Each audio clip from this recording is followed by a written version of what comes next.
প্রকৃতির এক রহস্যময় রূপ অরণ্যের এই অদ্ভুত পাখি হর্নবিল।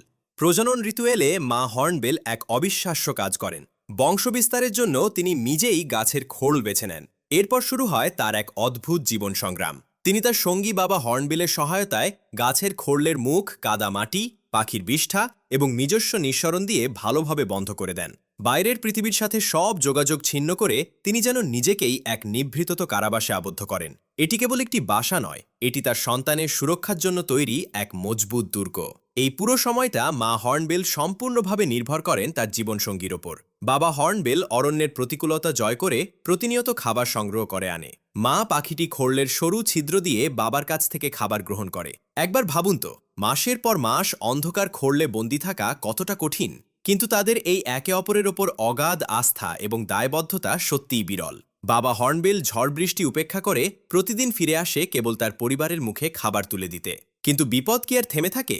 দিন থেকে ছানাগুলো বের হওয়ার পর অরণ্যের বিভীষিকা এক বিশাল সাপ বাসার কাছে চলে আসে। ছানাগুলো তখন অসহায়, তাদের আত্মরক্ষার কোনো ক্ষমতাই নেই। ঠিক সেই মুহূর্তে বাবা হর্নবিল তার জীবনের ঝুঁকি নিয়ে লড়াইয়ে নেমে পড়েন। নিজের বিশাল ডানা ঝাপটিয়ে তীক্ষ্ণ ঠোঁটের আঘাতে তিনি সাপটিকে প্রতিহত করেন। তার এই অসীম সাহসিকতা এবং আত্মত্যাগই তাদের পরিবারের অস্তিত্ব টিকিয়ে রাখে।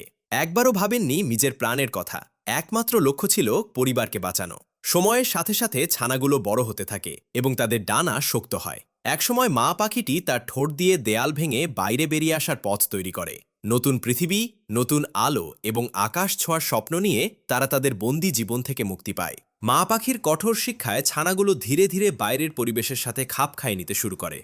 এভাবেই প্রকৃতির অমোঘ নিয়মে একটি হর্নবিল পরিবার তাদের জীবনের পাঠ সম্পন্ন করে।